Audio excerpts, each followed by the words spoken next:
श्री स्वामी समर्थ. देवाला प्रसन्न करण्यासाठी लोक अनेक प्रकारच्या पूजा आणि उपवास करतात.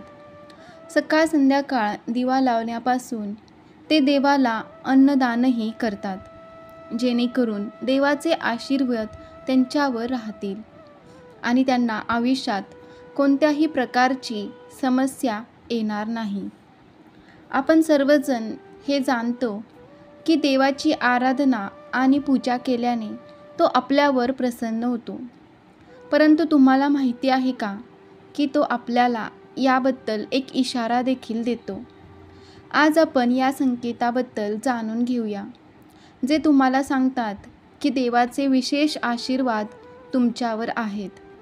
जेव्हा तुम्ही पूजा करता तेव्हा देव तुमच्या घरात वास करतो, मग तो प्रत्यक्ष असो किंवा अप्रत्यक्ष. जेव्हा तो घरात राहतो तेव्हा तुम्हाला ते नक्कीच जाणवते.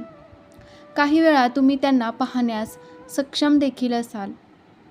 अनेक वेळा असं घडतं की देव तुमच्या घरात वास करतो, पण तुमच्या काही चुकांमुळे, तुमच्या काही कर्मामुळे तो परत जातो. कारण त्यावेळी लोक अनेकदा ही चूक करतात.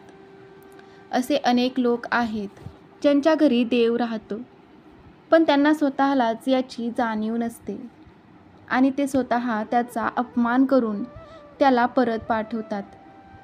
म्हणे मी रोज देवाची पूजा करतो, पण तरीही मला देव का दिसत नाही. तर तुमच्या या सर्व कृतीमुळे तुमचा देव क्रोधित होतो. म्हणून आज आम्ही तुम्हाला या व्हिडिओमध्ये त्या लक्षणांची सविस्तर माहिती सांगणार आहोत, ज्याद्वारे तुम्ही स्वतः समजू शकाल की देव तुमच्या घरी आला आहे. चला तर मग जाणून घेऊया त्या चिन्हांबद्दल. जेव्हा तुम्ही आंघोळ करून सकाळी तयार होता तेव्हा तुम्हाला एक वेगळाच वास येतो. हा एक असा सुगंध आहे जो तुमच्या घरात कोणालाही जाणवत नाही, फक्त तुम्हालाच तो जाणवतो. हा कोणत्याही परफ्यूमचा किंवा इतर कोणत्याही अगरबत्तीचा किंवा इतर कशाचाही सुगंध नाही. तुम्हाला फक्त हा सुवास येतो.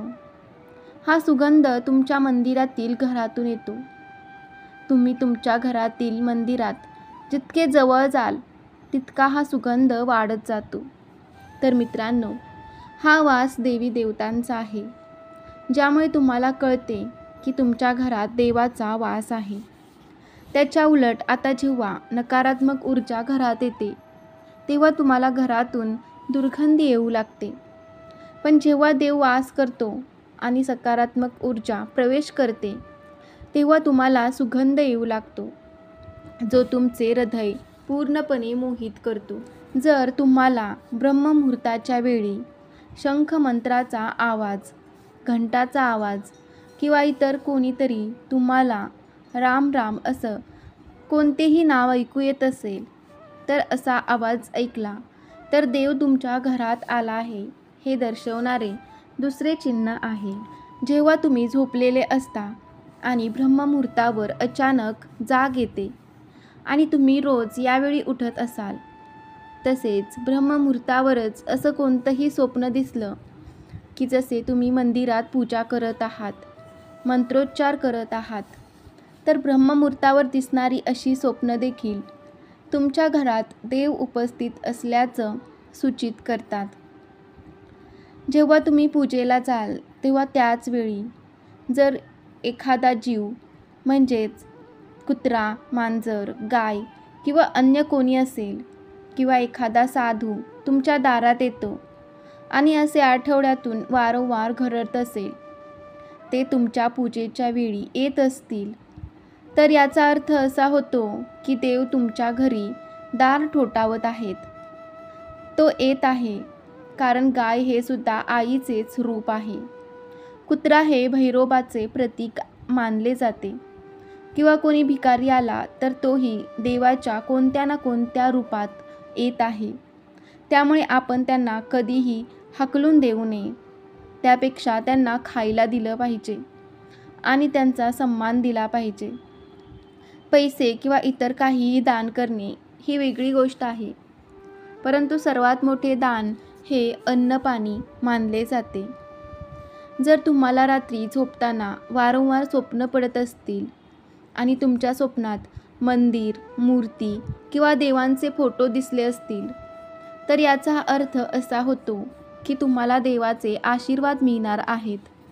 अनेक वेळा असे घडते की तुम्ही एखादी गोष्ट घेण्यासाठी पुढे जाता, पण ते घेताना तुमच्या मनात याबद्दल काही शंका निर्माण होतात. सर्व काही सुरळीत झाल्यानंतरही असे काहीतरी घडते जे आपल्याला निर्णय घेण्यापासून थांबवते. असे मानले जाते की तुम्हाला कोणत्या तरी दैवी शक्तीचा आशीर्वाद आहे. ज्या लोकांना देवाचा आशीर्वाद आहे, मग ते श्रीमंत असो किंवा गरीब, त्यांना सर्वत्र आदर मिळतो. जर कोणी कमी काम करूनही यश मिळवले, हे देवाच्या कृपेचे लक्षण आहे. देव ज्याच्यावर प्रसन्न होतो त्याचे सर्व संकटापासून रक्षण करतो. तो प्रत्येक परिस्थितीत आनंदी राहतो. त्याच्या आयुष्यात कितीही दुःख आले तरी ते नेहमी आनंदी राहतात. ते कोणत्याही समस्येला घाबरत नाही.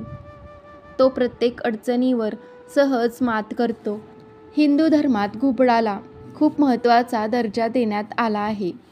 त्यामुळे कुठेतरी घुबड दिसलं तर ते खूप शुभ लक्षण मानले जाते.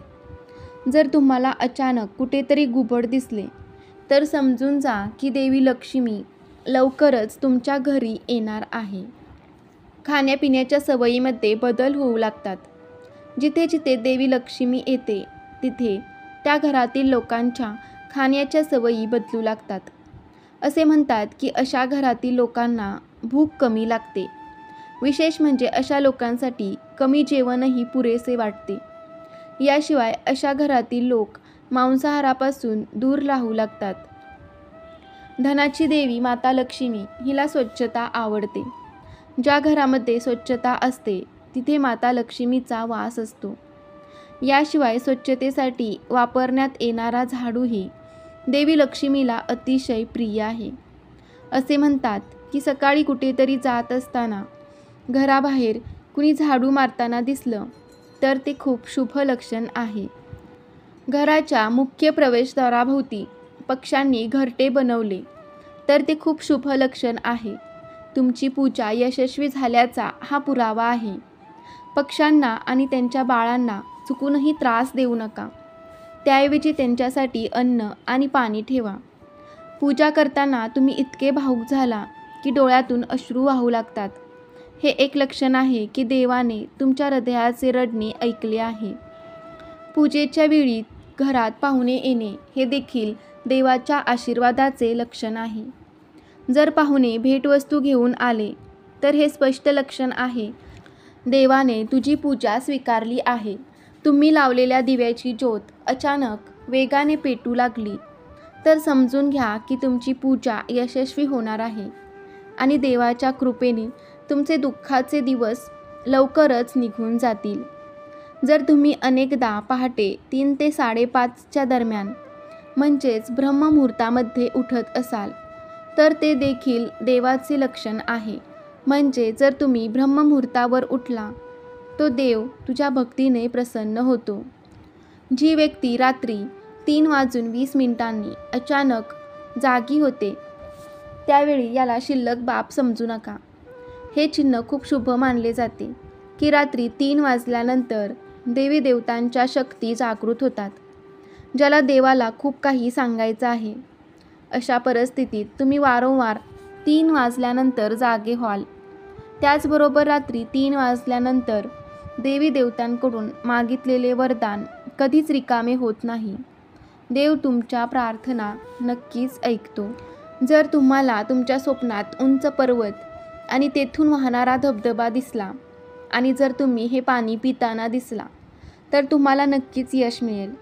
तुमच्या शिक्षणाचा योग्य वापर करून कुटुंब चालवता येत असेल तर ते केवळ भगवंताच्या कृपेने शक्य आहे. जगात असे अनेक लोक आहेत जे शिक्षित असूनही शिक्षणाचा योग्य वापर करू शकत नाही. चांगले आरोग्य असलेल्यांवर देवाचा विशेष आशीर्वाद असतो. अशा लोकांनी स्वतःला भाग्यवान समजावे. जर तुम्हाला तुमच्या आयुष्यात योग्य जीवनसाथी मिळाला असेल तर हे देखील केवळ ईश्वराच्या कृपेने शक्य आहे. एक चांगला जीवनसाथी तुमचे संपूर्ण आयुष्य आनंदी करू शकतो, पण जर तुम्हाला वाईट जीवनसाथी मिळाला तर संपूर्ण आयुष्य मारामारी आणि संकटामध्ये जाते. एखाद्या व्यक्तीचे मूल आज्ञाधारक असेल तर ती देखील देवाची कृपा असते. अन्यथा आजच्या युगात बहुतेक लोक त्यांच्या मुलांमुळे दुःखी आहेत. ज्यांच्याकडे योग्य आणि अयोग्य फरक करण्याची क्षमता असते त्यांना त्यांच्या प्रमुख देवतेचा आशीर्वाद असतो. जे लोक स्वप्नात देव पाहतात त्यांना देवी देवतांचाही आशीर्वाद असतो. अन्यथा प्रत्येकाला देवाचे दर्शन होणे शक्य नसते. ज्या व्यक्तीचे रागावर नियंत्रण असते, ज्याचे मन शांत असते, ज्यांना प्रत्येक प्रसंगाला सामान्य पद्धतीने सामोरे जाता येते, अशा लोकांवर भगवंतांचा हात असतो. तर हे शक्य होते. जो व्यक्ती शांत राहतो आणि प्रत्येक प्रसंगाला सामान्य पद्धतीने कसे सामोरे जायचं हे जाणतो, अशा लोकांवर भगवंतांचा हात असतो. तरच हे शक्य होईल.